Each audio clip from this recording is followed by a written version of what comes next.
La conferencia de esta noche se titula El hombre detrás de la máscara, porque queremos saber quién es el hombre detrás de las escenas, el hombre que va a jugar un gran rol en los eventos que nos llevan a la fin del tiempo antes de la venida de Cristo. Y el libro de Daniel nos da mucha información sobre este asunto. Y de hecho, el libro de Daniel, como dijimos antes, forma el cuadro de referencia para el libro de Apocalipsis. Y la profecía que estudiaremos esta noche es una profecía clave para la interpretación del libro de Apocalipsis. Nuevamente, me gustaría recordarles nuestro pequeño diccionario de términos proféticos. Las ropas blancas, justicia; trompeta, viento, son símbolos de guerra. La trompeta también puede ser un símbolo de juicio. Prostitución es idolatría. Ser infieles a Dios. Agua u océano es igual a naciones. Apocalipsis 17:5. Una mujer, se recordarán que es una iglesia. Sion es el pueblo de Dios. Y esta noche vamos a hablar sobre bestias y reinos y veremos esas definiciones allí por nosotros mismos. Y los cuernos y los reyes y los reinos, veremos esas definiciones por nosotros mismos también. Y la roca es Jesús. Hay muchos textos que indican eso.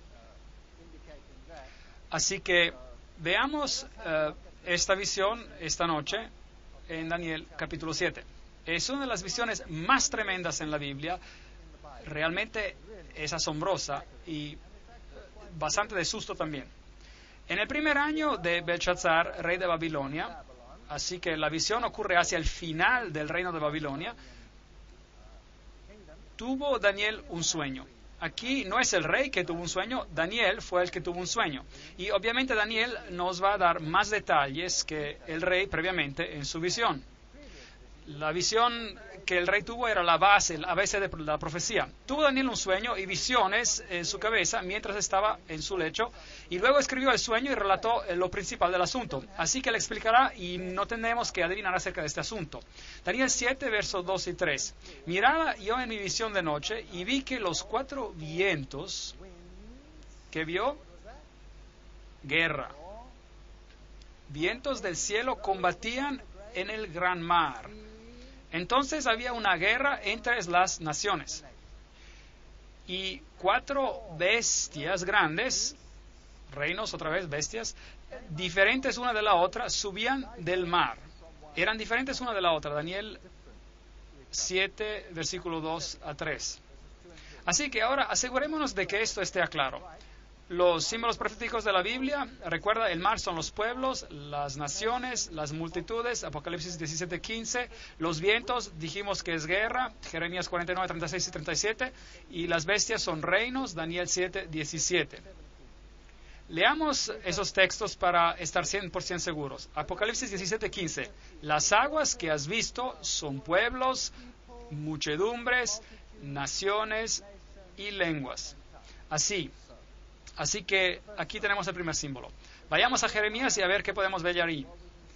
Jeremías 49, versículo 36. Traeré sobre Elam los 4 vientos desde los 4 puntos del cielo y los levantaré a los 4 vientos. No hará nación a donde no lleguen fugitivos de Elam. Versículo 37. Y haré que Elam sea cobarde ante sus enemigos. Ahora, esto lo llamamos paralelismo hebreo. Algo se explica de una manera y luego se repite de otra.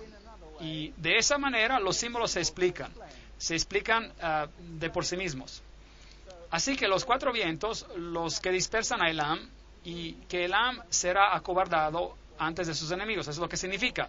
Significa que habrá guerras. Y ante quienes buscan su vida, traeré sobre ellos mal y el ardor de mi ira, dije Jehová, y enviaré la espada, es decir, guerra, que los persiga hasta acabar con ellos. Entonces ahí tenemos el paralelismo para que pueda ver que el mar es igual a naciones y el viento igual a guerras. Daniel 7:17. Estas 4 grandes bestias son 4 computadoras en Bruselas, Bélgica. No dice eso para nada. Dice, las 4 grandes bestias son 4 reyes que se levantarán en la tierra. Entonces, 4 reinos que vendrán y se los describe como bestias. 7:23, la 4ª bestia será un 4º reino en la tierra.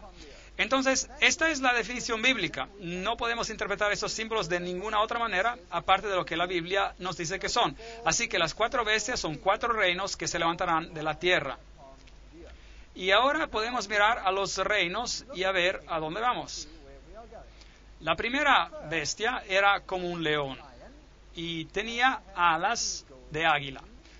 Yo estaba mirando hasta que sus alas le fueron arrancadas, fue levantada del suelo y se puso enhiesta sobre sus pies a manera de hombre y se le dio corazón de hombre. Daniel 7:4.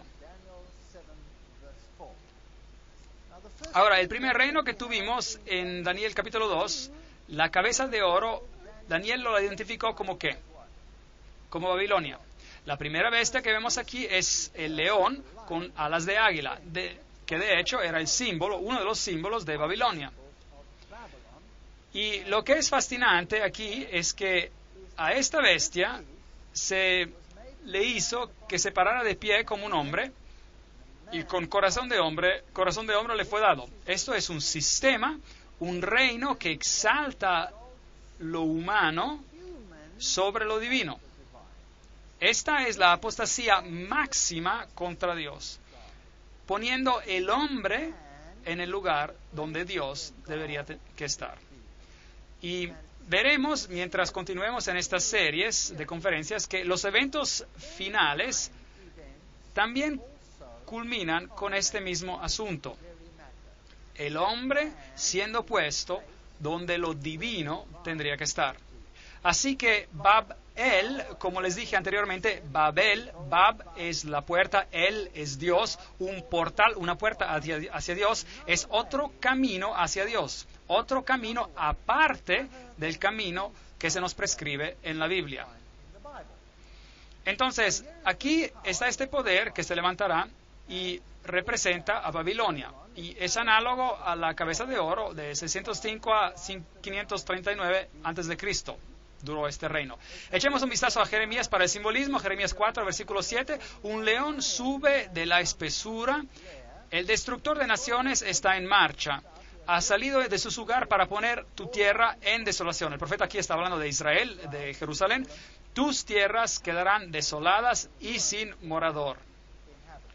Y el león al que se refería era el reino de Nabucodonosor. Babilonia llegaría, y Jeremías aplica el símbolo del león a Babilonia. Así que el primer reino es Babilonia. Aquí hay un símbolo que era usado en Babilonia. Puede ver el león con las alas de águila, parte de ese símbolo. Aquí hay otro relieve y allí nuevamente ve a los leones con alas de águila y símbolos de Babilonia. Entonces la arqueología confirma que este era el símbolo que se utilizaba, así que no tenemos que adivinar sobre lo que va a ocurrir. La Biblia nos da un buen comienzo. Daniel capítulo 2 comenzó con Babilonia y Daniel capítulo 7 empieza con Babilonia. Y vi luego una segunda bestia, reemplace eso con otra palabra, reino, una segunda bestia semejante a un oso, la cual se alzaba de un costado más que el otro, y en su boca, entre los dientes, tenía 3 costillas. Y se les dijo, levántate y devora mucha carne. Daniel 7, versículo 5. Entonces, esta bestia vendrá y devorará la carne del que vino previamente, hará guerra y reemplazará el primer reino. Y tenía 3 costillas, y un lado era más alto que el otro. Ahora, ¿cuál fue el siguiente reino en Daniel capítulo 2? Fue Medo-Persia. Ahora, tenemos un poco más de detalles aquí. Los medos y los persas eran de yugo desigual. Primero los medos eran los prominentes y estaban más elevados, por así decir, y después los persas llegaron a ser más elevados o lo equivalente en el poder. Entonces no eran iguales en su poder. Así que el siguiente reino que se levantó fue Medo-Persia. Las 3 costillas en su boca. Hubo 3 guerras mayores asociadas con esa conquista.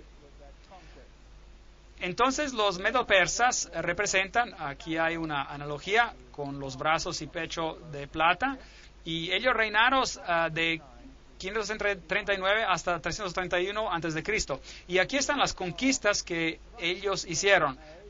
Una en Lidia, al norte, conquistando esas porciones del imperio de Babilonia, y otra conquista fue dirigida a Babilonia misma, y la tercera a Egipto, y básicamente ellos conquistaron todo el reino entero de Babilonia con estas 3 conquistas, presentando a las 3 costillas en su boca. Daniel 7, versículo 6. Después de esto miré, y otra semejante a un leopardo, con 4 alas de ave en sus espaldas. Y esta bestia tenía 4 cabezas y le fue dado dominio. Eso es fascinante. Daniel 7, versículo 6. El siguiente reino que llegó, por supuesto, era el reino griego. Y aquí se describe como un leopardo. ¿Recuerdan los animales? Hay un león, hay un oso y ahora hay un leopardo. Y las 4 cabezas asociadas con esta bestia. ¿Cuántas cabezas en la primera? Una cabeza. ¿Cuántas cabezas en la segunda bestia? Una cabeza. Ahora 4 cabezas en esta bestia. Asunto interesante. Después de esto vi otra bestia semejante a un leopardo, el cual tenía en su espalda 4 alas de ave. La bestia también tenía 4 cabezas y dominio le fue dado. Entonces, el siguiente reino que vino era Grecia, 331 hasta 168 a.C. Y cuando Grecia había alcanzado el punto más alto de su poder, Alejandro el Magno murió después de una noche de borrachera, demoró un tiempo y después murió. Y el reino después fue dividido en 4. Los 4 generales, Lisímaco, Casandro, Ptolomeo y Seleuco. Esa era la división del reino griego en 4. Fascinante. Entonces había 4 cabezas. Así que ahora ya tenemos un total de 6 cabezas. El león, el oso, más las 4 cabezas hacen 6.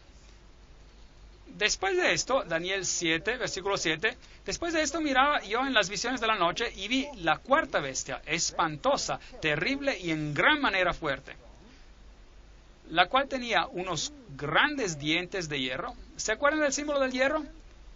¿Dónde lo encontramos? En Daniel capítulo 2, y era un símbolo del imperio romano. Aquí tenemos el mismo símbolo. Devoraba y desmenuzaba, pisoteaba las sobras con sus pies. Aquí está este poderoso imperio, a nivel político el más poderoso de los 4, y destruiría y devoraría con sus pies. Y hay algo muy interesante acerca de esto. Daniel 7, versículo 7.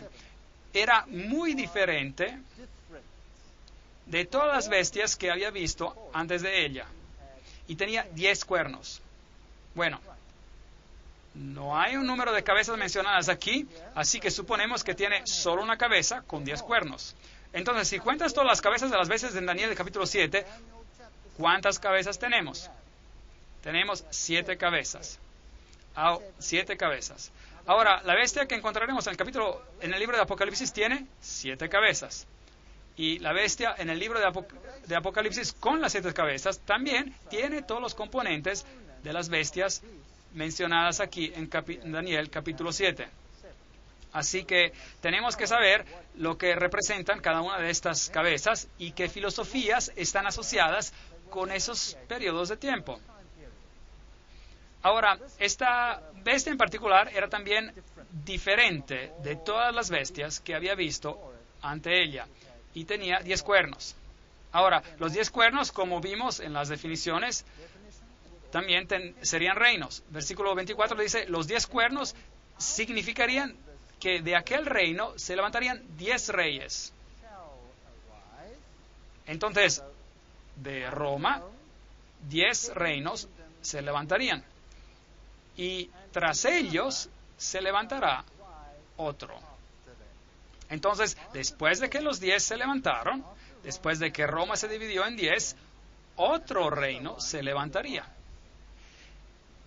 el cual será diferente de los primeros y derribará a 3 reyes. Bueno, esto es fascinante. Así que la cuarta bestia se divide en 10, pero todavía permanece básicamente la misma bestia que se divide en 10. Y de esta bestia, de entre la división de los 10, viene otro poder. Y él es el que añade el aspecto diferente. ¿Está claro? Es lo que el texto dice. El cual será diferente de los primeros. Entonces Roma será diferente de las otras a causa de ese cuerno o reino. ¿Y por cuánto tiempo reinará? Hasta que los últimos días lleguen y el juicio sea dado a los santos. Eso es mucho, mucho tiempo. Entonces Roma reinó desde el 168 a.C. hasta el 476 después de Cristo. Y se dividirá en 10. ¿Y cuántos dedos había en la profecía anterior? 10 dedos. Y aquí encontramos los 10 nuevamente. Dividido en 10. Otro se levantará después de ellos. Y él será diferente. Y el sistema duraría ¿por cuánto tiempo? Hasta la llegada del anciano de días. Increíble, por mucho, mucho tiempo. Estamos hablando aquí de un tiempo muy, muy largo. Roma reinó desde el 168 a.C. hasta el 476 después de Cristo y luego fue dividida. Entonces tenemos exactamente la misma secuencia. Tenemos el león representando la cabeza de oro.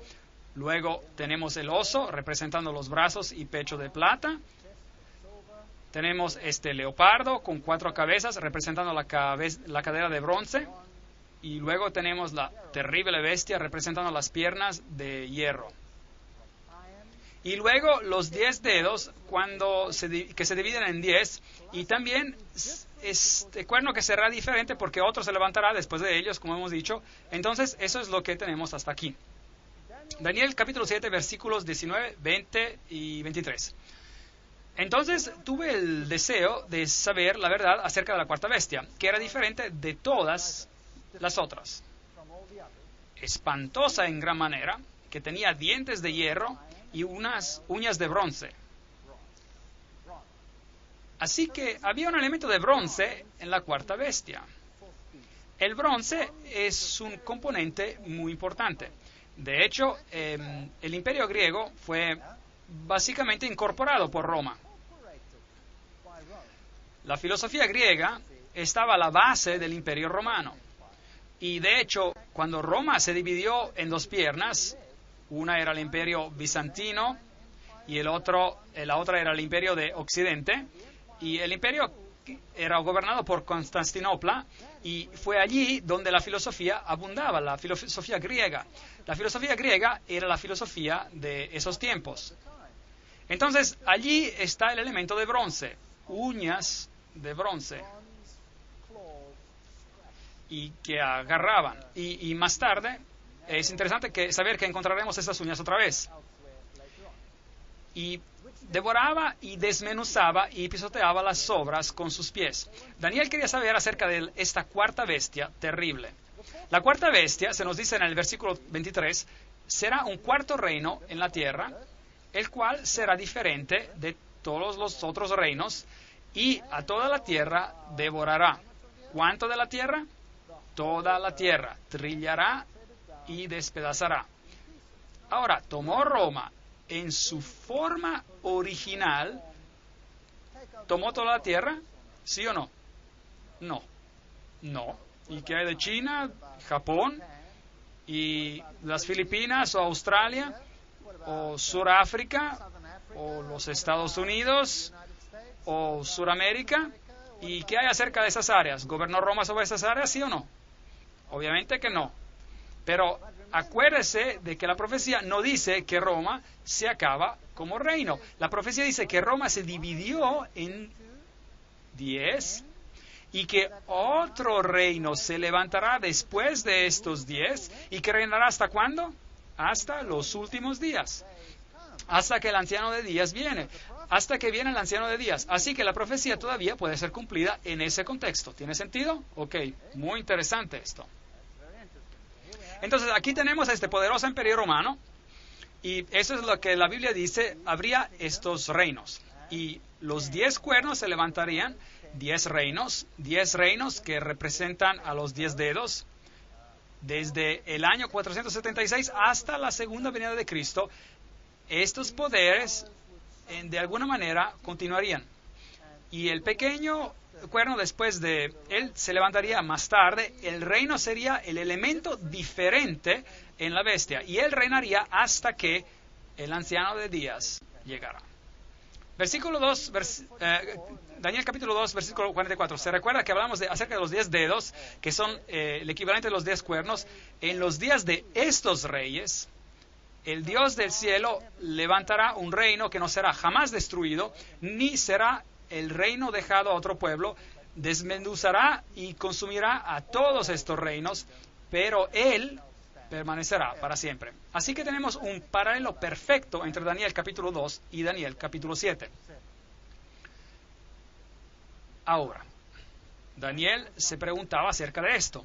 Y en el versículo 8 dice, mientras yo contemplaba los cuernos, entonces él está mirando a lo largo de la historia, está mirando a donde Roma se divide en 10 componentes, y está mirando a estos 10 reinos que se levantan del imperio de Roma, y otro pequeño cuerno. De hecho, el texto dice literalmente un cuerno que crece de lo pequeño. Es decir, era muy pequeño y luego creció grande y más grande. Salió de entre ellos. ¿De dónde sale? De entre ellos. Bueno, así que este pequeño cuerno sale de entre los 10. Es muy importante, porque este pequeño cuerno es el hombre de la máscara, detrás de la máscara. Y este pequeño cuerno sale en medio de entre de los 10. Entonces los 10 reinos están ya allí, y luego él sale de entre de ellos. Entonces, ¿qué clase de poder es este? Tiene que ser un poder europeo, porque los 10 cuernos salieron del imperio occidental de Roma. Así, tendríamos que buscar este pequeño cuerno, por ejemplo, en Medio Oriente, ¿sí o no? No. ¿Podemos buscar por este pequeño cuerno en los Estados Unidos de Norteamérica, por ejemplo? No. ¿Dónde vamos a tener que buscarlo? Allí de donde supuestamente tiene que levantarse. Él tiene que levantarse de entre los 10. Él crece, se levanta de entre los 10, y los 10 están todos allí cuando él se levanta. Note, y delante de él fueron arrancados 3 cuernos de los primeros. Entonces, a causa de este poder, 3 cuernos tuvieron que ser removidos. ¿Tiene sentido? Vamos a sacar 3. ¿Y quién los está arrancando? ¿O como consecuencia de quién serán removidos? De este poder. Esto es muy importante que acertemos todo esto de manera muy exacta, porque no queremos cometer un error. Este cuerno tenía ojos como de hombre y una boca que hablaba con gran insolencia. ¿Dónde encontramos este simbolismo antes? Este simbolismo sobre el hombre. ¿En Babilonia? ¿Se acuerdan? ¿Lo encontramos en Babilonia? Aquí está el mismo simbolismo. En este poder, donde el hombre una vez más se elevará más arriba del Altísimo y tomará el lugar del Altísimo. Este es otro Babel, otro portal del cielo o al cielo. El hombre exaltándose más allá de lo divino, con palabras ostentosas, hablando contra Dios. Bueno, ahora vamos a tener algo de historia. Él se levanta de la división del Imperio Romano. Una vez de que esté dividido en 10, entonces solo después él hace su aparición. 3 de ellos le fastidian y son eliminados bajo su influencia. Y luego se levanta él como un hongo, diríamos, y pone lo humano más arriba de lo divino. Eso es lo que dice. Eso es lo que dice el texto. Los 10 cuernos significan que de aquel reino se levantarán 10 reyes y tras ellos se levantará otro. Aquí está. Una pregunta. ¿Se levanta del remanente del Imperio Romano o del remanente del Imperio Griego? Del Imperio Romano. Imperio Romano. No se olvide de esto. La piedra también golpeó los pies y golpeó ¿a qué imperio? ¿El Imperio Romano o griego? El Imperio Romano. Bueno, si usted sabe esto, ya puede resolver la mitad de los problemas relacionados con la falsa profecía que existe hoy día alrededor del mundo. Y que dice que el anticristo se levantará, o mejor dicho, de que se levantó en el pasado durante el tiempo de Grecia. No. La Biblia no dice eso. La Biblia dice que él se levanta ¿cuándo? Cuando una vez de que Roma es dividida en sus componentes. Eso es lo que la Biblia dice.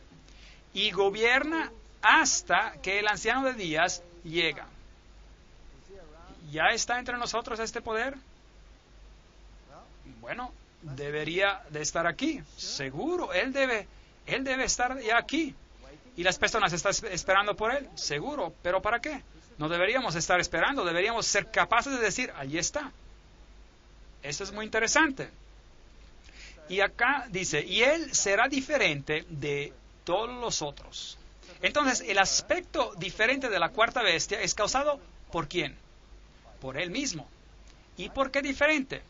Y él es responsable por remover los 3 reinos. Bueno, ¿usted se acuerda de los reinos, los anglosajones, los francos, los alamanes, los lombardos, los ostrogodos, los éroles, los burgundios, los visigodos, los suevos, los vándales? Ellos eran los 10. Pero hay algunos reinos en terrible oposición a este poder. Número 1, los érulos, 493 después de Cristo. Mira dónde reinaban. Ahora este pueblo tenía una filosofía muy interesante. Y esta filosofía se diferenciaba sustancialmente de las filosofías de este poder representado por el pequeño cuerno. Ahora, desafortunadamente, no tenemos los documentos históricos acerca de lo que los érulos creían. Tampoco tenemos ningún documento histórico acerca de lo que creían los ostrogodos. Tenemos un poco acerca de lo que creían los vándales, pero ninguna documentación sobre sus religiones. ¿Por qué no? Porque ha sido toda destruida. Así que solamente tenemos información de segunda mano. Aparentemente, la historia nos dice hoy en día que estos 3 poderes fueron removidos y porque eran arianos en su punto de vista, en su religión. En otras palabras, enseñaban a que Jesús no era Dios y por eso tuvieron que ser removidos. Pero realmente no hay evidencia ninguna, aparte la información de segunda mano que viene del mismo poder responsable por su destrucción. Hay evidencia mucho más interesante que dice que esos poderes que fueron destruidos y de hecho que tenían un evangelio diferente, un evangelio que se derivaba de Palestina y reflejaba un cuadro mucho más verdadero de la Biblia que cualquier otro. Entonces, será a lo mejor posible que ellos tenían un cristianismo derivado directamente de la causa original, de la fuente original, y por eso tuvieron que ser removidos. Es una posibilidad plausible. Hay bastante investigación que ha sido hecha sobre esto y yo no estoy en contra de la idea para nada. Entonces fueron destruidos en el 493 después de Cristo. Ahora, si esta criatura, esta cuarta, este nuevo poder se levantó de entre ellos, entonces ya debió haberse levantado antes del 493. Los siguientes a ser eliminados fueron los vándalos en el 534 después de Cristo. Ellos afligían el Imperio Romano y sometieron a grandes partes de la religión cultural del mundo bizantino y romano. Y la sometieron ferozmente. Y finalmente los vándalos fueron también destruidos por los ejércitos del Imperio del Este. Y luego vinieron los ostrogodos, fueron los últimos. Los ostrogodos gobernaron hasta el año 538 después de Cristo y ocuparon primero esta área y más tarde ocuparon y controlaron toda la capital de Roma antigua y sus alrededores. Y los ostrogodos también tuvieron un evangelio derivado, como dijimos, de la antigua Palestina. Entonces, ellos también tuvieron que ser removidos. Y a pesar de ser tolerantes de todas las otras religiones, pero ellos eran un cardo en la carne del reinado del pequeño cuerno. Y finalmente fueron destruidos con la ayuda, entre otros, de los francos, por aquí, quienes hicieron una alianza con los reyes de Constantinopla, con los césares, los emperadores. Y luego, en el año 538 después de Cristo, la oposición contra el poder del pequeño cuerno desapareció y el pequeño cuerno creció como un hongo. Luego, otra vez, los alamanes hacen parte del remanente de los 10. Los alamanes son los alemanes hoy en día, los burgundios son los suizos, los francos los franceses, los lombardos son los italianos, los sajones los ingleses, los suevos son los portugueses, los visigodos son los españoles, y los érulos, los vándalos y los ostrogodos fueron eliminados. Totalmente destruidos. De hecho, estos no fueron los únicos contra los cuales se hizo guerra. No.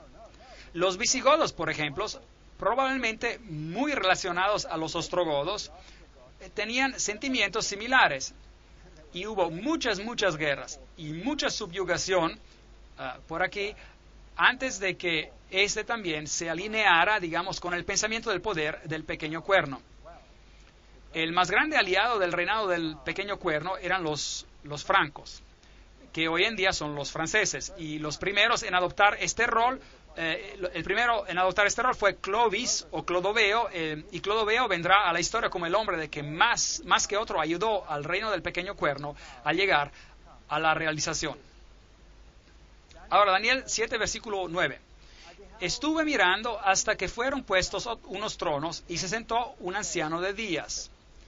Su vestido era blanco como nieve, su pelo de su cabeza como lana limpia, su trono llama de fuego, y fuego ardiente las ruedas del mismo.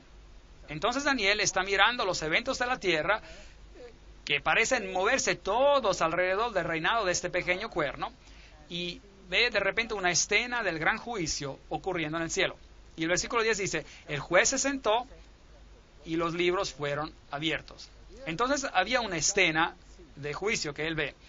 Y miraba yo en la visión de la noche y vi que con las nubes del cielo,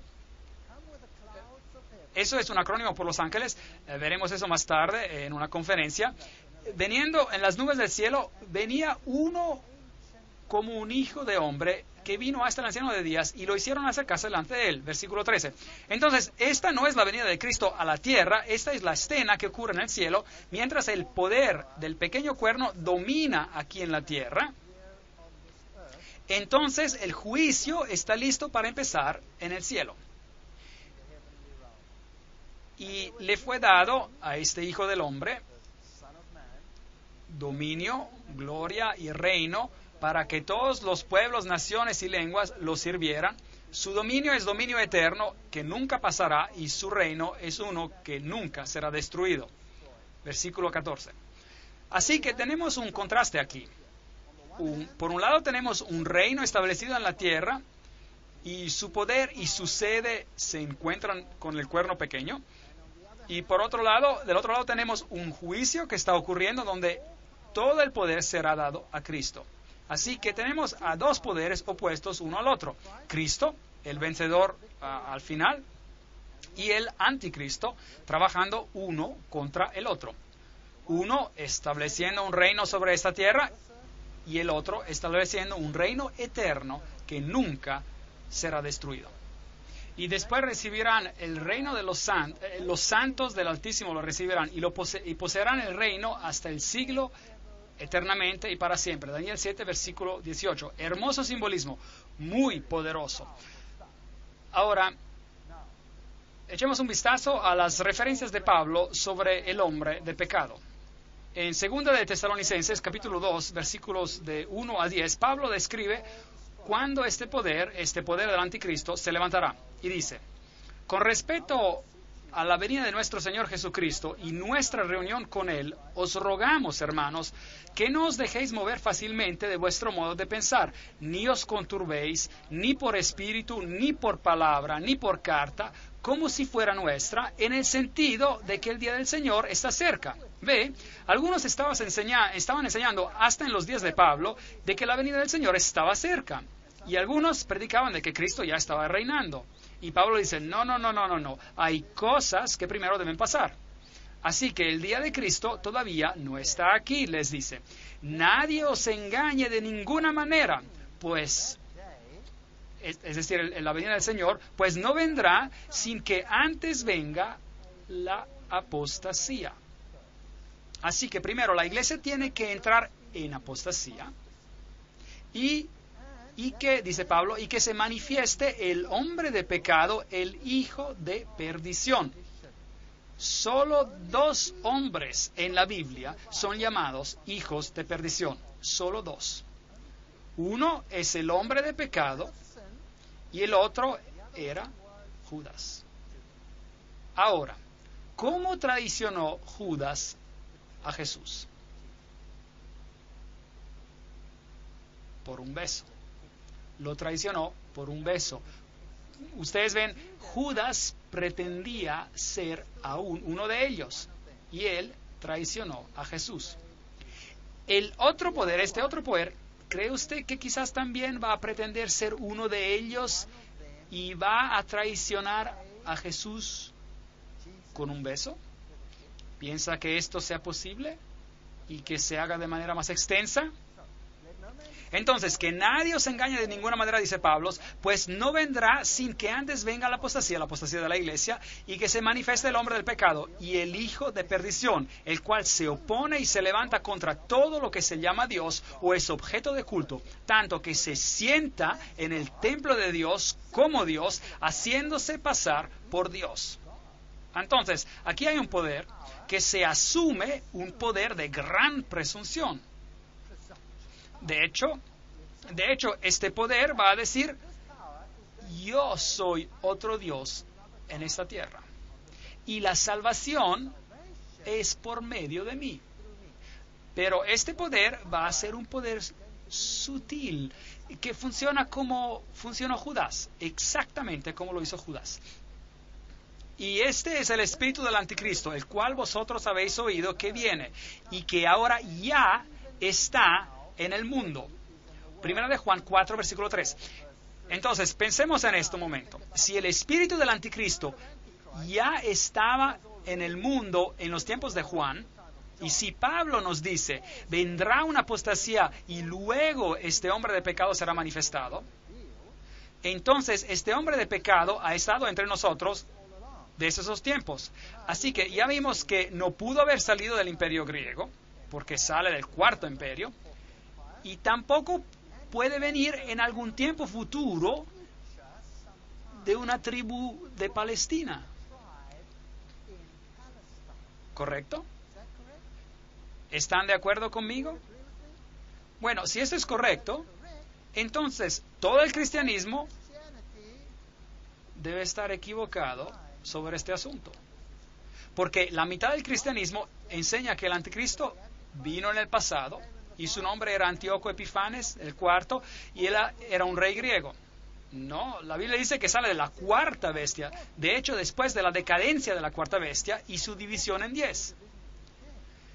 Y la otra mitad del cristianismo enseña de que el anticristo vendrá en el futuro después del rapto secreto.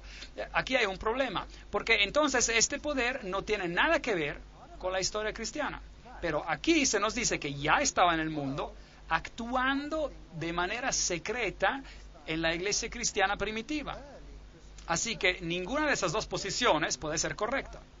Pablo continúa, ¿no os acordáis de que cuando yo estaba todavía con vosotros os decía esto?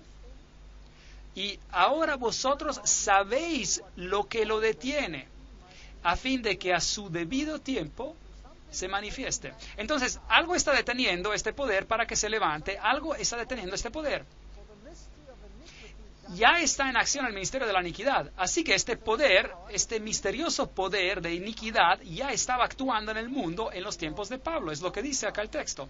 Así que no es un poder futuro que solo vendrá en los tiempos finales. No, ha estado aquí todo el tiempo. Solo que hay quien al presente lo detiene, hasta que él a su vez se ha quitado de en medio.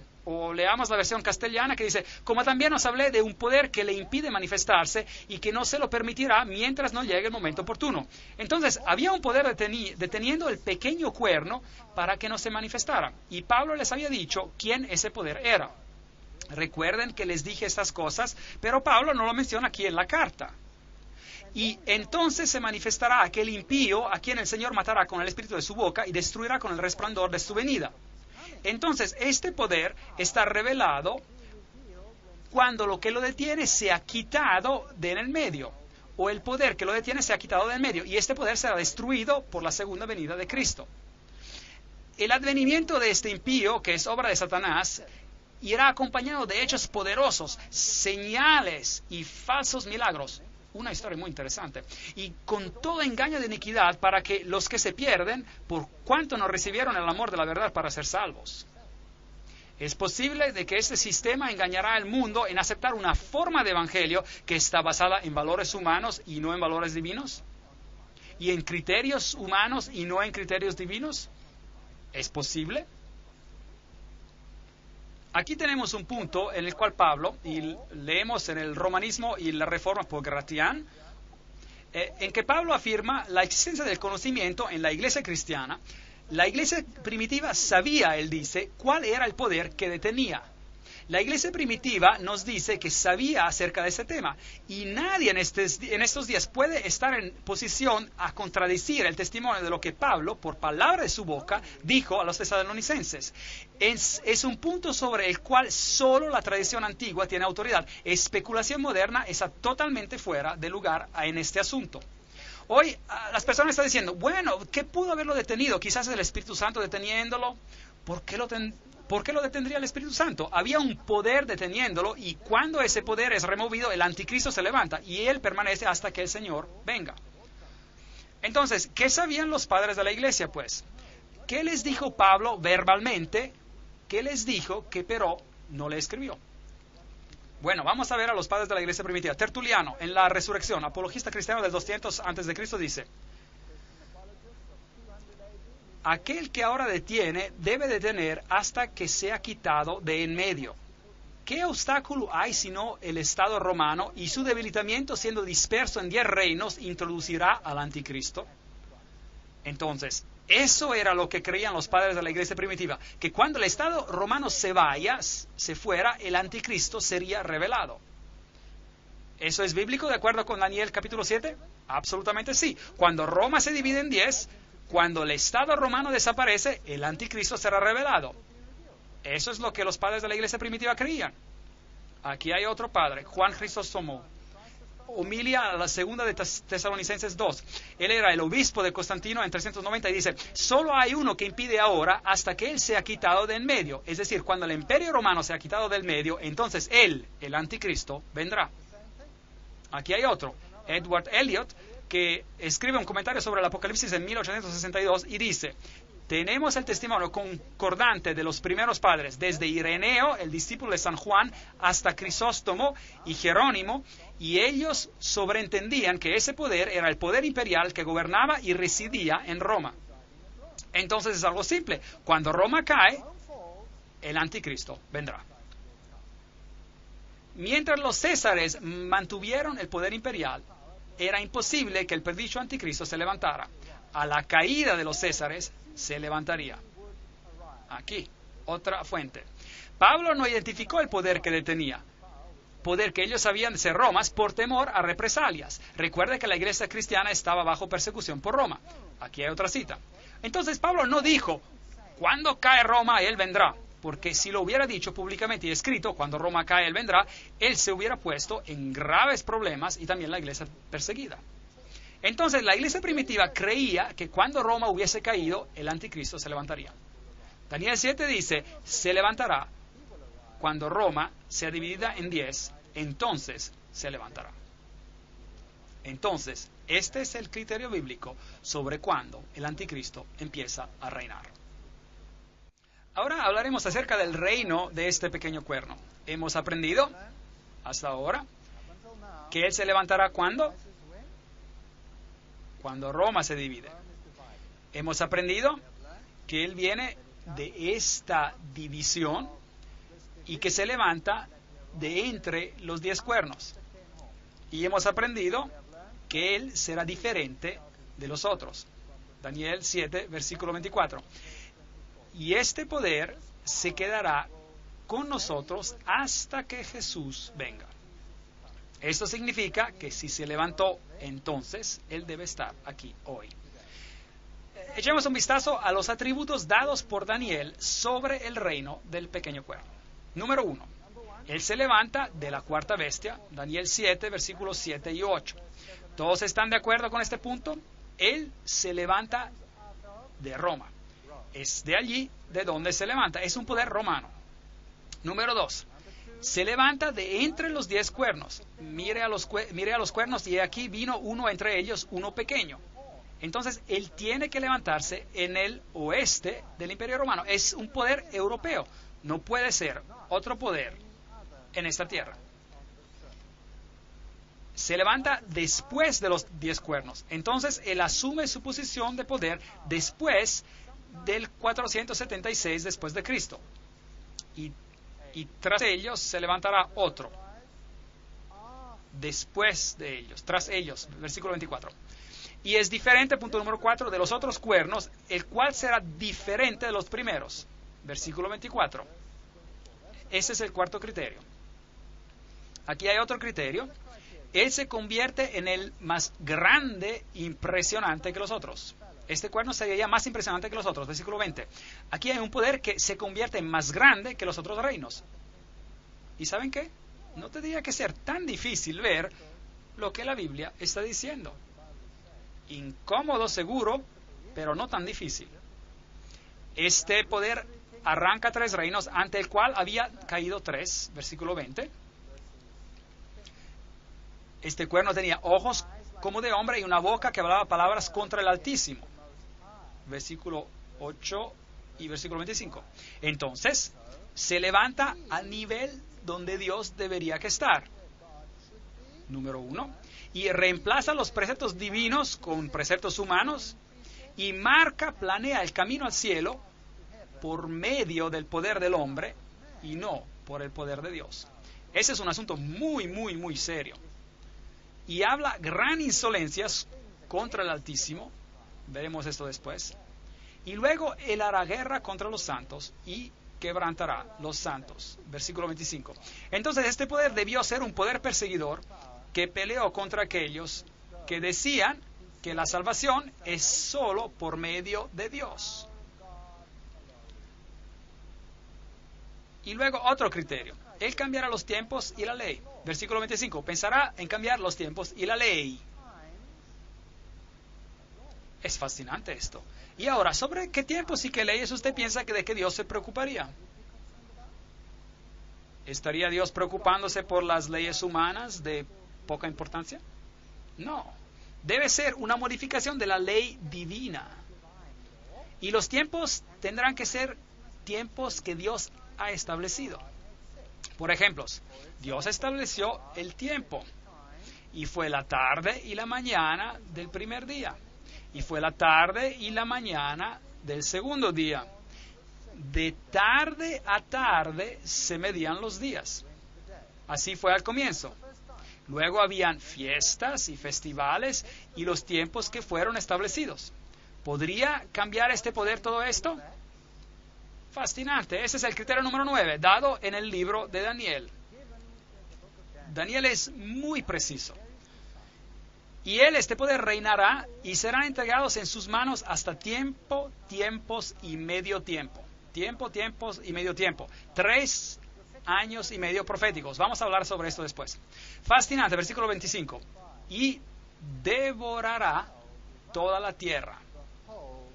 La cuarta bestia será diferente y a toda la tierra devorará. El componente diferente de la bestia devorará toda la tierra y la trillará y la despezará. ¿Incluye esto a los Estados Unidos de América?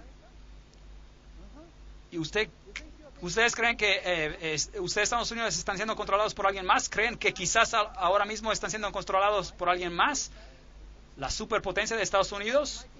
¿O que la potente Rusia? ¿O acerca de cualquier otra nación potente como China? ¿Creen que está siendo controladas por alguien más? Y este poder existe hasta el final, hasta que el anciano de días vino. Versículo 22. Ahora, yo no me estoy inventando esto. Esto está escrito en el libro de Daniel. Puede conseguir el libro de Daniel y puede leerlo usted mismo. Y el criterio final, su reino será quitado al final de los tiempos. Pero se levantará el juez y le quitarán su dominio para que sea destruido y arruinado hasta el fin. La Biblia dice que será destruido por el resplandor de la venida del Señor. Así que ningún poder de esta tierra le va a quitar su poder. Dios mismo va a intervenir. 13 criterios. Hay solo un poder en todo el mundo que cumple con esos criterios a lo largo de la historia y con sus otras calificaciones. Una situación muy lamentable. Ahora, no quiero ofender a nadie esta noche y no quiero lastimar a los sentimientos de nadie. Pero el hecho del asunto es, este poder es tan claramente identificado que yo mismo, que hacía parte de este poder, tuve que renunciar a ese poder y dejarlo. Yo mismo fui afectado. Yo me quedé en un estado de shock, pasmado, cuando encontré esta verdad. Y de hecho me puse físicamente enfermo cuando descubrí esto. Entonces, ¿quién es este poder? Se levanta de la cuarta bestia, se levanta de entre los 10 cuernos, después de los 10 cuernos, es diferente a los otros. Cuando la última ola de las invasiones de los bárbaros agotó su fuerza, la faz de Europa había sido transformada. Reinos germánicos independientes habían sido fundados sobre las ruinas del Imperio Romano. Eso se encuentra en la historia de la Iglesia, página 175. Sobre las ruinas, desde las ruinas del Imperio Romano gradualmente se levantó una nueva orden de estados que tenían como su punto, su enfoque central, la sede papal.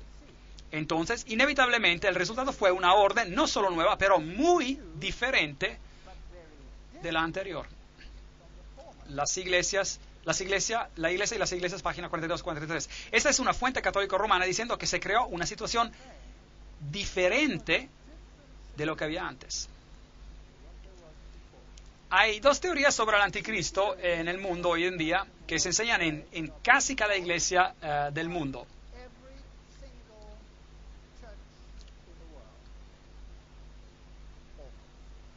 Una es de Rivera y la otra es de Alcázar. Ahora, ¿qué enseñaron estos hombres? Ellos enseñaron lo que se llama el preterismo y el futurismo. El preterismo enseña que el anticristo vino en el pasado, en los tiempos de los griegos, y el futurismo enseña que él vendrá en el futuro después de que la iglesia cristiana sea quitada de por en medio. Y ambas estas doctrinas no son bíblicas, porque ambas violan a Daniel capítulo 7, Daniel capítulo 8 y a todo el libro de Apocalipsis. Esas enseñanzas violan cada principio bíblico, todos los principios bíblicos. ¿Y quién eran Rivera y quién era Alcázar? Bueno, los dos eran jesuitas. Entonces, estas eran doctrinas promulgadas en el mundo después de la Reforma por la Iglesia romana misma, para quitar el énfasis de sobre el papado y ponerlo en dos direcciones diferentes. El historiador C.C. Eckhart dijo, cuando el Imperio Romano fue desintegrado y su lugar había sido quitado por un número de rudos reinos bárbaros, la Iglesia Católica Romana no solo ganó independencia del Estado sobre asuntos religiosos, pero dominaba también sobre los asuntos seculares. El papado y los asuntos mundiales, página 1. Entonces, aquí hay un cuerno, un reino, que se convirtió en más grande e impresionante que los otros y los dominó. ¿Correcto? El historiador Thomas Hobbes dice, si una persona considera el origen del gran dominio eclesiástico, fácilmente ella percibirá que el papado no es más que el fantasma del Imperio Romano difunto, sentado y coronado sobre la tumba de él mismo. Ok, entonces Roma no se ha completamente ido. Se llama la Iglesia Católica Romana, ¿correcto? Entonces Roma no está totalmente acabada. La fuente de esta cita es el Leviatán, página 457. Será diferente de la primera. Vimos que Roma dice, si somos diferentes, porque ahora es un poder religioso que ejerce influencia política. Más grande, impresionante que sus compañeros. Daniel 7:20. Él será más grande que los otros reyes. ¿Los reyes de Europa se inclinaron al papado? Sí, a veces sí y a veces no. Y si no, se inclinaban, pues al final fueron subyugados y tuvieron que inclinarse.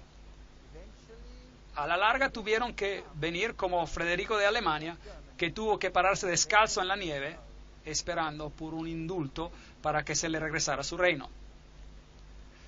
En los Sacrosantos Concilios, volumen 13, Roma dice, definimos que la Santa Sede Apostólica, el Pontífice Romano, mantienen la primacía sobre ¿cuánta parte del mundo? Sobre todo el mundo. Interesante. El vicario del Hijo de Dios encarnado, sumo sacerdote ungido y gobernador temporal supremo, es el Papa, se sentó en su tribunal para juzgar imparcialmente entre nación y nación, personas, príncipe, soberano y súbdito. El cardenal Henry Manning, en su libro El poder temporal del vicario de Jesucristo. Entonces, ¿dijeron que estaban en control de todos los otros reinos, sí o no? Si así lo alegan ellos mismos. Llaves de esta sangre. Papa Juan Pablo II contra Rusia y el Occidente para controlar la orden del Nuevo Mundo. Malachi Martin, profesor pontífico en la Universidad Gregoriana en Roma misma. Él lo está diciendo, no yo. 3 reinos arrancados. Entonces tuve el deseo de saber acerca de la cuarta bestia, que era tan diferente de las otras, asimismo de los 10 cuernos que tenía en la cabeza y del otro que había salido, ante el cual habían caído 3. Daniel 7, 19, 20. Si Roma alega que los 3 fueron arrancados porque eran arianos, es decir, que no creían en Cristo, que Cristo era Dios, que es una de las enseñanzas de Roma. Pero veremos que es solo una enseñanza exotérica de Roma. Hay otra enseñanza de Roma que es esotérica, es una enseñanza escondida que dice algo completamente diferente. Pero eso será parte del tema de otra conferencia. Tenían ojos como uno de hombre y una boca que hablaba con gran insolencia. Aquí hay un sistema que se establece sobre Dios y que habla contra el Altísimo y quebrantará a los santos. También se le dio boca que hablara arrogancias y blasfemias, dice Apocalipsis 13:5. Blasfemias. ¿Y qué es blasfemia? Se le permitió hacer guerra contra los santos y vencerlos. Apocalipsis 13:7. ¿Hizo esto la Iglesia Romana? Absolutamente. Daniel 7:25. Hablará palabras contra el Altísimo, a los santos del Altísimo quebrantará y pensará en cambiar los tiempos y la ley. Claro que no se puede cambiar la ley de Dios, es solo que este poder piensa que él puede. Y los santos serán entregados en sus manos hasta tiempo, tiempos y medio tiempo. Primero veamos a la definición bíblica de blasfemia y después vamos a ver esos textos. Y veamos si Roma cumple con los requisitos. Bueno, encontramos esta definición de blasfemia en Juan capítulo 10, versículos 30 hasta 33. Y el Padre y yo somos uno, dice Jesús. Jesús dice que Él es Dios. Y le respondieron los judíos diciendo, por buena obra no te apedreamos, sino por blasfemia, porque tú, siendo hombre, te haces Dios. Así que la definición en la Biblia de blasfemia es si alguien dice que Él es Dios. Bueno, hay muchas personas que blasfeman en el mundo hoy en día, pero bueno, esta es la definición. La otra definición que encontramos es en Lucas, donde dice, al ver él la fe de ellos, le dijo, hombre, tus pecados te son perdonados. Es Jesús que habla. Entonces los escribas y los fariseos comenzaron a pensar y diciendo, ¿quién es este hombre que habla blasfemias? ¿Quién puede perdonar pecados sino solo Dios? Así que hay dos definiciones bíblicas de blasfemia. Una es si dices ser Dios y la otra es si dices que puedes perdonar pecados. Bueno, ¿qué dice Roma? Aquí está la Enciclopedia Católica, volumen 12, artículo sobre el Papa, y dice, esta autoridad judicial hasta incluye el poder para perdonar pecado. Entonces Roma dice que puede perdonar pecados. El sacerdote católico, página 78, dice, busca donde quieras por los cielos y la tierra y encontrarás a un ser creado, uno solo, que puede perdonar el pecado. ¿Quién puede librarlo de las cadenas del infierno? Ese ser extraordinario es el sacerdote católico romano. Interesante. Tú eres un sacerdote eterno, dice el obispo que lo ordena. Él ya no es un hombre, un hijo de Adán pecador, pero un alter Christus, otro Cristo. Eso es interesante. Otro Cristo en el lugar de Jesucristo, en griego es anticristos, es decir, anticristo, en el lugar de Cristo. Para siempre un sacerdote del Altísimo, con poder sobre el Altísimo. Esto es serio. Decir que tú tienes más poder de Dios. El Papa no solamente es el representante de Jesucristo, pero él es Jesucristo mismo, ocultado en el velo de la carne. El Nacional Católico, julio de 1895. Así que Roma siempre alegó estar en el lugar de Dios. Dios mismo está obligado a atenerse al juicio de sus sacerdotes y de no perdonar o perdonar de acuerdo según si ellos, los sacerdotes, rehúsen o den absolución. La sentencia del sacerdote precede y Dios la suscribe.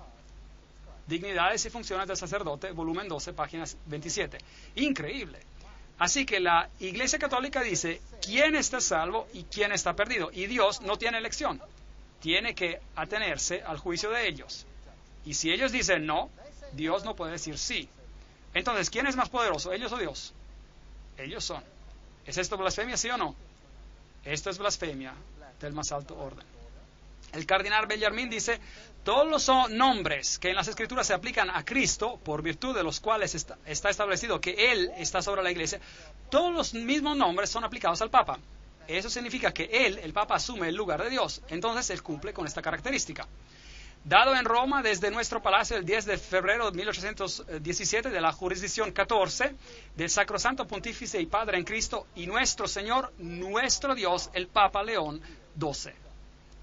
Así que el Papa mismo se hizo coronar Dios. Ocupamos en esta tierra el lugar del Dios Todopoderoso. Las grandes cartas encíclicas eclesiásticas del Papa León. ¿Sabían que cuando el papado hoy escribe una encíclica, siempre firma la encíclica? Y de hecho, por ejemplo, el Papa Juan Pablo II, en otras palabras, hacía esto, firman dado por nosotros, letras mayúsculas, en nuestro, letras mayúsculas, pontificio. Interesante, porque Dios dice, hagamos al hombre a nuestra imagen, letras mayúsculas. Así que el papado toma la prerrogativa y hasta estos días, por sus escritos, ellos alegan tener y ser el poder de Dios. Entonces, Roma cumple con este requisito. El Sacrosanto Consejo, definimos que la Santa Sede Apostólica y el Pontífice Romano ocupan la primacía sobre todo el mundo. Ahora, este poder finalmente tomaría el control de todo el mundo. ¿Roma realmente controla el mundo? Ridículo. ¿Realmente lo cree? ¿Creen que es posible? Bueno, vamos a tener mañana una conferencia sobre las sociedades secretas.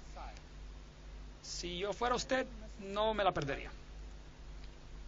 Tomás de Aquino escribió, el poder secular, este es el gran filósofo católico que es citado por Juan Pablo II más que cualquier otro filósofo de la Iglesia Católica Romana, y él escribe, el poder secular está sujeto al poder espiritual, así como el cuerpo está sujeto al alma. Y por eso no es una usurpación de la autoridad si el prelado espiritual interfiere en las cosas temporales con respeto a los asuntos en los cuales el poder secular está sujeto a él. Así que todos están sujetos a Roma. El Consejo de Trento declaró: todo poder temporal es de él. El dominio, la jurisdicción y el gobierno de toda la tierra es de él por derecho divino. Todos los soberanos de la tierra son sujetos a él y deben someterse a él. Ese era el Consejo de Trento. Es el consejo que terminó el ataque de la Reforma. Aquí tenemos una señora que dice, bueno, Jesús nos dice: yo soy el buen pastor. Y esta dama dijo: es como estar con Dios, cuando ella vio a Juan Pablo II. Este poder quebrantaría a los santos. Se le permitió hacer guerra contra los santos y vencerlos. Apocalipsis 13:7. Bueno, Tomás de Aquino dijo que los herejes declarados culpables deben de ser puestos a muerte tanto como los otros criminales. La Iglesia Católica respeta la libertad de conciencia y la libertad. Sin embargo, cuando viene enfrentada por herejía, ella recurre a la fuerza, al castigo corporal, a la tortura. Ella aprendió en Italia las hogueras, las piras funerarias de la Inquisición. Profesor católico Alfred Baudrillard, la Iglesia Católica, Renacimiento y Protestantismo. Sí, ella lo admite. Aquí está la Chiesa del Gesù, que es la sede de los jesuitas. Aquí está el juramento que los jesuitas hacen, que básicamente dice que ellos pueden deshacerse de cualquier rey hereje en el mundo entero, de cualquier Commonwealth, Estado libre y soberano, o gobierno que no quiera someterse al papado, y cualquiera que no quiera someterse a la autoridad del pontífice romano puede ser, con confianza, destruido. Así que la Iglesia gobernó como una mujer gobernando sobre reyes, y es así como ella se ha descrito a lo largo de toda la historia. La Inquisición nos dice que ella quebrantó a los santos. La Torre de Londres, la Haya en Holanda, los Países Bajos. ¿Cuál es la definición de herejía? En griego, heresis es escoger, decidir por uno mismo lo que uno cree y practica. Entonces, eso es herejía. Entonces, ¿quién debe decidir por ti? Roma debe decidir por ti lo que debes creer. Y si no cumples con esto, bueno, entonces debe ser eliminado, debe ser erradicado. Bueno, estamos avanzando hacia unos tiempos asombrosos en el mundo en el que vivimos hoy.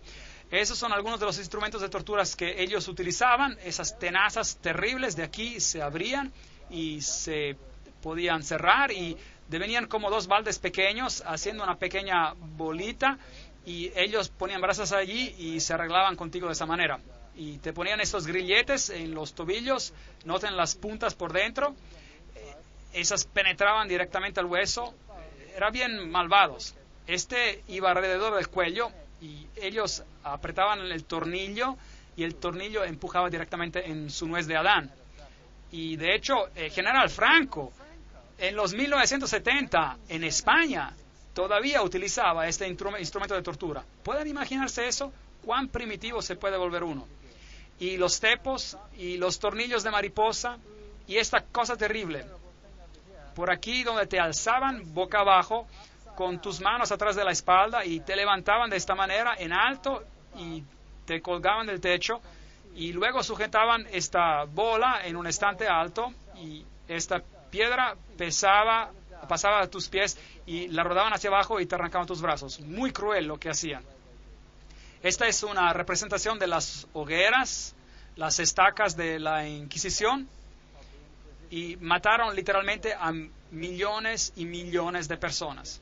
Este es un famoso monumento de los hugonotes en África, donde los franceses hugonotes escaparon, y después de la gran masacre donde los hugonotes fueron masacrados en la matanza de San Bartolomé, y se representaron como una mujer, una iglesia escapando con una Biblia en su mano y las cadenas de Roma arrancadas. Bueno, tengo noticias para ustedes. Esta mujer está nuevamente encadenada, y cada otra mujer en el planeta, hablando de iglesias, está nuevamente encadenada. Cambiará tiempos y leyes. Pensará en cambiar tiempos y la ley. Daniel 7:25. ¿Alega el Papa que cambió la ley de Dios? Claro que sí. Decretal de translat episcop, el Papa tiene poder de cambiar tiempos, de revocar leyes y prescindir de todas las cosas hasta de los preceptos de Cristo. Eso es arrogancia de la más elevada. Entonces ellos dicen que pueden cambiar estas cosas. ¿Cambió el papado los tiempos? Ciertamente lo hicieron. ¿Qué calendario usamos hoy en día en el mundo? ¿Quién sabe? Estamos guardando el calendario gregoriano. ¿Quién era Gregorio? Él era un papa. ¿Y el tiempo fue cambiado? Sí. ¿Con la autoridad de quién? De los astrónomos jesuitas. ¿Qué cambiaron? Cambiaron la Pascua. Movieron la fiesta de la Pascua para que estuviera conforme a la fiesta de Ishtar. De hecho, en inglés la fiesta hasta la llamaron así, Easter de Ishtar, la fiesta de Pascua. Y por eso, mientras que el Pasch, como se llamaba la Pascua entre los primeros cristianos, era celebrado de acuerdo a la nueva luna, y la Pascua hebrea podía tomar lugar en cualquier día de la semana, dependiendo de cuándo la nueva luna aparecía. Entonces el papado cambió esto y siguió el simbolismo de los saduceos, que estaban formados en Alejandría en la enseñanza oculta, y mudaron la fiesta conforme a la fiesta de Ishtar. Y ahora la Pascua cae solo en un domingo y nunca coincide con la Pascua original. Es posible, con el calendario que tienen, que en algún momento de la historia pueda coincidir con la Pascua original. Y entonces, ¿qué decreto hace el papado? Si ocurre que la fiesta cae en el día de la Pascua original, entonces el papado cambia la fiesta de una semana para que como quiera caiga en un domingo. Entonces, ella cambió los tiempos y las fiestas, no cabe duda. También, desde esos tiempos, estamos marcando los días de medianoche a medianoche y no de atardecer a atardecer. Y luego la Iglesia ha revocado leyes y prescindido de todas las cosas hasta de los preceptos de Cristo. El Papa puede modificar la ley divina, prompta biblioteca. ¿Quién le da el derecho al Papa de modificar la ley de Dios? Los 10 mandamientos, así como fueron originalmente dados por Dios en las primeras tablas: no tendrás dioses ajenos delante de mí. Luego hay este gran mandamiento que dice: no adorarás a ídolos. Y luego no tomarás el nombre de Dios en vano. El mandamiento del sábado es muy prominente ahí. Y luego tenemos los mandamientos dictando la relación entre hombre y hombre. Honra a tu padre y a tu madre, no matarás, no cometerás adulterio, no robarás, no darás falso testimonio y no codiciarás. Aquellos son los mandamientos como están en la Biblia. Si tomas el catequismo católico, verán que el segundo mandamiento ha sido removido: no tendrás otros dioses. Y no harás, y dice, él podrá cambiar leyes. Claro, él dice: yo soy el Señor tu Dios, no tendrás dioses extraños ante mí, no tomarás el nombre del Señor tu Dios en vano. Así que el segundo mandamiento ya no existe, y este se ha movido a un mandamiento más arriba. Acuérdate del sábado para santificarlo, pero ¿qué hicieron con eso? Veremos eso en un momento. Y por eso solo tienen 9 mandamientos, y para obtener el 10º, toman el mandamiento número 10 sobre codiciar y lo dividen en 2. No codiciarás la esposa de tu prójimo y no codiciarás los bienes de tu prójimo. Muy fascinante. Recuerda que el original aquí dice: no codiciarás la casa de tu prójimo y no codiciarás la esposa de tu prójimo. Así que dieron la vuelta a la secuencia. ¿No es eso fascinante? Hasta tienen el descaro de cambiar la secuencia del mandamiento, y como si tuvieran derecho de hacerlo. La Enciclopedia Católica dice: la Iglesia, después de cambiar el día de descanso del sábado judío o el día séptimo de la semana al primero, hizo que el tercer mandamiento se refiriera al domingo, porque ya el segundo había sido sacado, como el día de guardar santo, como el día del Señor. Enciclopedia Católica. Entonces cambiaron los tiempos hasta el día de adoración, que era el día séptimo, fue cambiado al primer día de la semana. Mateo 5:17 dice: no penséis que he venido a abolir la ley y los profetas. No he venido a abolir, sino a cumplir, a vivir los mandamientos en su vida, dijo Jesús. Aquí está el Convert's Catechism of the Catholic Doctrine, el catequismo del convertido sobre la doctrina católica en inglés, y a página 50 dice: pregunta, ¿cuál es el día sábado? Respuesta: sábado es el día de reposo. La Iglesia Católica está bien consciente de ello. Lo saben. Pregunta: ¿por qué observamos el domingo en vez del sábado? Respuesta: observamos el domingo en vez del sábado porque la Iglesia Católica, en el Consejo de la Odisea, transfirió la solemnidad del sábado al domingo. Entonces, ¿cambió ella tiempos y leyes, sí o no? Sí, ella lo hizo. Tiempo, tiempos y medio tiempo. ¿A qué se refiere eso? Y serán entregados a sus manos hasta tiempo, tiempos y medio tiempo, los santos. Si tiene una Biblia moderna, dirá 3 años y medio. Ahora, los años proféticos son diferentes de los años normales. Un año, en sentido profético, tiene 360 días, porque el año hebreo tiene 360 días. Así que 360 por 2, 720, medio tiempo, medio año, 180, sumarlos daría 1260 días proféticos. Ahora, eso se convierte en 1260 años literales. Solucionemos esto. Con la conquista de Roma por Belisario, comienza la historia medieval. Entonces, cuando Roma se conquistó y los ostrogodos fueron removidos, la historia medieval empezó. Philip Schaff dice, Vigilius ascendió a la silla papal 538 después de Cristo bajo la protección del ejército de Belisario. Entonces, ¿cuándo el pequeño cuerno asume su autoridad? La respuesta es 538 después de Cristo, porque el último de los cuernos de los reinados que impedían a su avance eran los ostrogodos, y ellos fueron removidos en el 538 después de Cristo, y Vigilius asciende a la silla papal. Entonces el dominio romano comienza. Otro se levantará después de ellos. Los 10 reinos establecidos en el año 476 después de Cristo, después de ellos, en el 538 después de Cristo, el reinado papal comienza de acuerdo a un decreto que fue hecho por el emperador Justiniano de Roma, quien dijo que el papa sería el corrector de los herejes y el gobernador de todas las iglesias. Ahora, 538, si usted le añade 1260 años, llega a 1798. 1798. ¿Qué pasó en el año 1798? Berthier entró a Roma el 10 de febrero del 1798 y proclamó una república. Media Europa pensó que el veto de Napoleón sería obedecido y que con el papado, y que con este veto, el papado moriría. Así que exactamente de acuerdo con el tiempo profético, y la Biblia nos dice de tomar un día por un año, exactamente de acuerdo a ese tiempo, cuando el reloj profético llegó al año 1798, el poder temporal del papado fue detenido por un tiempo. Entonces la profecía de 1260 años, 476 después de Cristo, los 10 reinos fueron establecidos. 538 después de Cristo, el obispo es oficialmente reconocido como el soberano de todas las iglesias, el obispo de Roma, el papa. 1960 años de tiempo profético nos traen a 1798 y se cumplió. Su dominio se terminó. 1260 años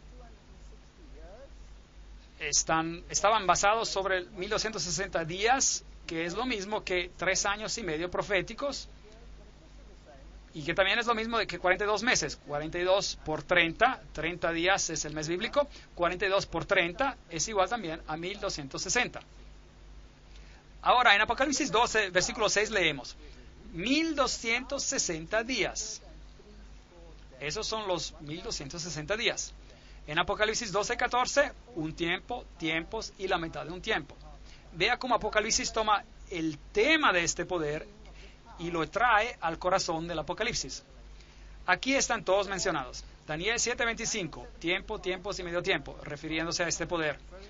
Daniel 12:7, por tiempo, tiempos y la mitad de un tiempo. Apocalipsis 11:2, 42 meses. Apocalipsis 11:3, 1260 días. Apocalipsis 12:6, 1260 días. Apocalipsis 12:14, un tiempo, tiempos y la mitad de un tiempo. Apocalipsis 13:5, 42 meses. Todos esos textos se refieren al mismo poder. Noten cómo están. 1, 2, 3, 4, 5, 6, 7. La Biblia es fantástica. Lo que se nos está diciendo es que este poder se establecería a sí mismo como otro Dios, porque 7 es el número de Dios, y asumiría todas estas características. Vi una de sus cabezas como herida a muerte,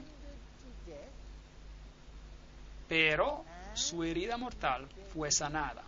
Roma recibe una herida como el poder del cuerno pequeño, pero va a ser sanada. Y después toda la tierra se maravilló en pos de la bestia. Apocalipsis 13:3. Entonces, este mismo poder que reinó sobre los santos por 1260 días, recibe una herida mortal en el 1798 y se levantará nuevamente y toda la tierra será sujeta a esta. Es lo que la Biblia dice. También se le dio autoridad sobre toda tribu, pueblo, lengua y nación. Apocalipsis 13:7. ¿Esto incluye a los Estados Unidos? ¿Esto incluye a mi país? Sí los incluye. Ronald Reagan y el papado hicieron una alianza santa. Es una historia fascinante. Tenemos que comentar sobre esto con un poco más detalle. Así que hasta el poderoso Estados Unidos se ha sujetado a este poder. Aquí tenemos una foto simbólica entre Gorbachev y el papado. Esta es la poderosa Unión Soviética en esa etapa, saludando y reconociendo ese poder. Es una gran idea, una nueva orden mundial donde diferentes naciones son unidas en una causa común. Solo los Estados Unidos tienen esa fuerza moral y los medios para realizarla. En el Consejo Vaticano II, esto fue en 1962, el documento dice, es nuestro deber poner en acción cada músculo para lograr el tiempo cuando toda guerra será completamente prohibida por consentimiento internacional. Ese es el Consejo Vaticano II. Este blanco, sin duda, requiere el establecimiento de una autoridad pública universal reconocida como tal por todos y dotada de poder para salvaguardar por parte de todos la seguridad y el respeto por la justicia y el respeto por los derechos. Papa Pablo VI escribió en una sección titulada Hacia la autoridad mundial eficaz, escribió: esta colaboración internacional en una escala mundial requiere instituciones que la preparen, que la coordinen, que la dirijan, hasta que finalmente haya un establecimiento de una orden de justicia que sea reconocida universalmente.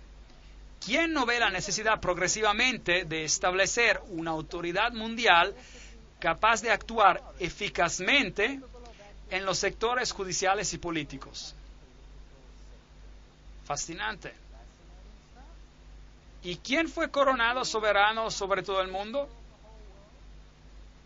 Este mismo hombre. Fascinante. Juan Pablo, superestrella. Maastricht, la Europa unida. ¿Qué tiene el mundo que decir acerca de esto? ¿Por qué tiene el Parlamento de Europa esta construcción? Una construcción muy interesante. Vamos a darles toda una conferencia sobre esta situación interesante en Europa y sobre lo que significa. ¿Qué dijo George W. Bush acerca de este poder? El 22 de marzo él dijo: la mejor manera de honrar al Papa Juan Pablo II, verdaderamente un gran hombre, es de tomar su enseñanza seriamente, es de escuchar sus palabras y poner sus palabras y sus enseñanzas en acción aquí en América. Este es un desafío que debemos aceptar. Entonces, ¿quién está sujeto a quién aquí? ¿Quién está sujeto a quién? En 1991 el Papa hizo un llamamiento por una nueva orden mundial. Bueno, ¿cuál fue su discurso del nuevo año este año? Él tuvo solo un mensaje y dijo: es tiempo de establecer una autoridad a nivel mundial ahora mismo. Ese fue su pedido.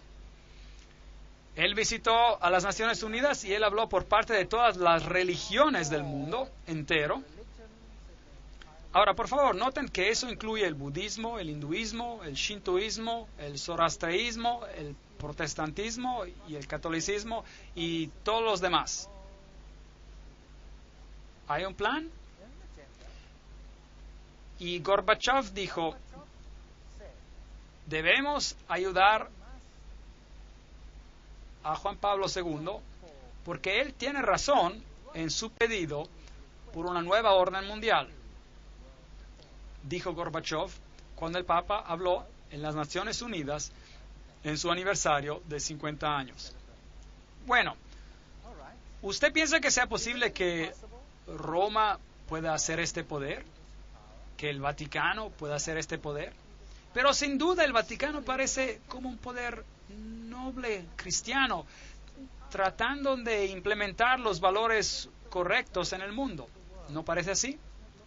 Recuerde lo que la Biblia dice sobre el hombre de perdición. Judas parecía uno de ellos, pero él traicionó a Jesús con un beso. Aquí está el poder que parece uno de ellos, pero podría simplemente traicionarlo con un beso. Tendremos que examinar los secretos de las sociedades secretas para saber de qué se trata en todo esto. ¿Qué enseñaron los reformadores sobre este poder? Muchos grandes cristianos de los tiempos de la Reforma y post-Reforma compartían esta visión de la verdad profética e identificaban al anticristo con el papado romano. Entre ellos, los que compartían esta interpretación, había los valdenses, los husitos, Wycliffe, Lutero, Calvino, Zwingli, Melanchthon, el teólogo bautista Juan Hill, los mártires Cranmer, Tyndale, Latimer y Ridley. Todos ellos dijeron que Roma era el anticristo. Veamos lo que dijo Martín Lutero. Lutero dijo: sé que el Papa es el anticristo y que su asiento es el de Satanás mismo. El papado representa una persecución general por orden del pontífice romano, con el propósito de hacer caer y destruir almas. Es una declaración bien directa. Él nos rodeaba con las palabras en esos días. ¿Qué dijo Juan Calvino? Él dijo: llamamos al pontífice romano el anticristo. Interesante. ¿Qué dijo Juan Wesley? Él dijo: él es en el sentido más categórico el hombre de pecado, porque aumenta de toda manera de pecado por encima de cualquier medida. Eso dijeron los reformadores. ¿Qué dijo Juan Knox? Él dijo: el Papa debería ser reconocido como el mismo anticristo. Bueno, los reformadores no querían que nadie se olvidara. Así que en Nuremberg, en Alemania, la sede del protestantismo, en la alcaldía de la ciudad, tienen una escultura presentada sobre dos puertas. Y si mira por aquí, encontrará algo muy interesante. Encontrará la profecía de la cual hablamos esta noche. De un lado tenemos un león con alas de águila. Y tenemos un soberano al lado de él, y se nos dice: ¿quién es él? Es Nabucodonosor. Entonces, ¿quién dijeron los reformadores que era el león con las alas de águila? Babilonia. Si va al otro lado de la puerta, tenemos un oso con 3 costillas en su boca, y pusieron un rey al lado de él, un rey poderoso, para decirnos quiénes creían que representaba. ¿Y quién era este? Esta era Ciro el Grande. Entonces nos están diciendo que estos eran los medos y los persas. Los reformadores no rodearon palabras, lo pusieron en piedra. Usted puede ir a verlo hoy. Si va al otro lado, verá otra puerta, y es así como se ve. Y vayamos un poco más cerca. Hay un leopardo con 4 cabezas. ¿Y a quién pusieron al lado de él para decirnos quién creían que era ese poder? Alejandro el Magno. Entonces identificaron a esta bestia con Grecia. Y al otro lado hay una bestia terrible con 10 cuernos, y tienen un emperador poderoso allí. ¿Y quién es él? Él es Julio César. ¿Y quiénes dijeron que era? Ellos dijeron que era Roma. Y luego por aquí tienen esta pequeña estructura saliendo de entre ellos, y tiene la cara de hombre, y tiene esta pequeña corona extraña.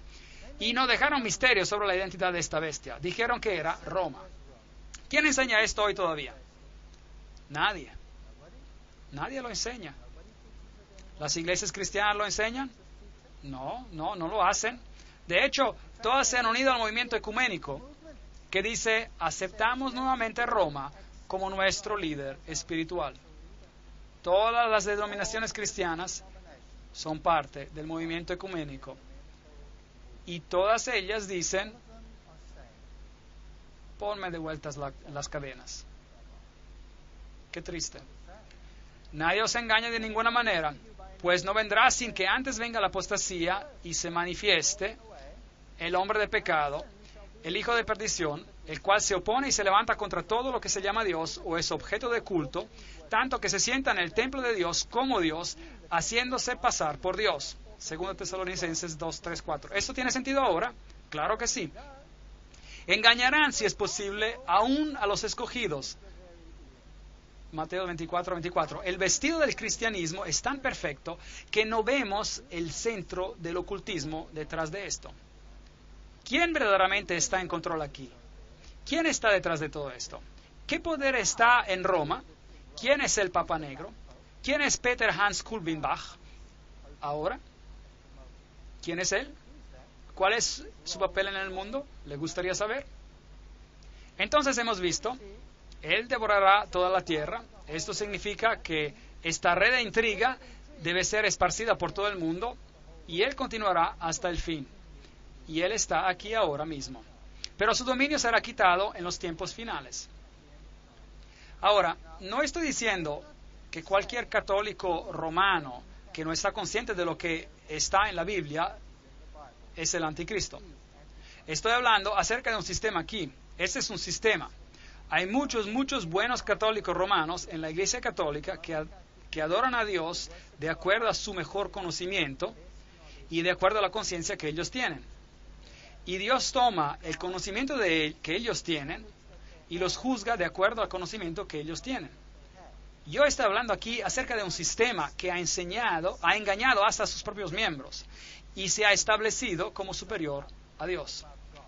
La Biblia dice, se sentará el juez y le quitará el dominio para que sea destruido y arruinado hasta el fin, y que el reino y el dominio y la majestad de los reinos pertenecerán ¿a quién?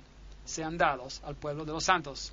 Porque el Hijo del Hombre vendrá en la gloria de su Padre con sus ángeles y entonces pagará a cada uno conforme a sus obras. Y la majestad de los reinos debajo de todo el cielo, dice Daniel, sean dados al pueblo de los santos del Altísimo, cuyo reino es reino eterno, y todos los dominios los servirán y obedecerán. Dios va a terminar con todas las cosas muy pronto. Y para encontrar la intriga detrás de las intrigas, les invito a venir a las siguientes conferencias. Aunque si estuviste molesto esta noche, es muy importante que vengas a las siguientes conferencias porque todo este plan se desarrollará mientras avanzamos en el libro de Apocalipsis. Que el Señor sea contigo, que te ayude y te guíe.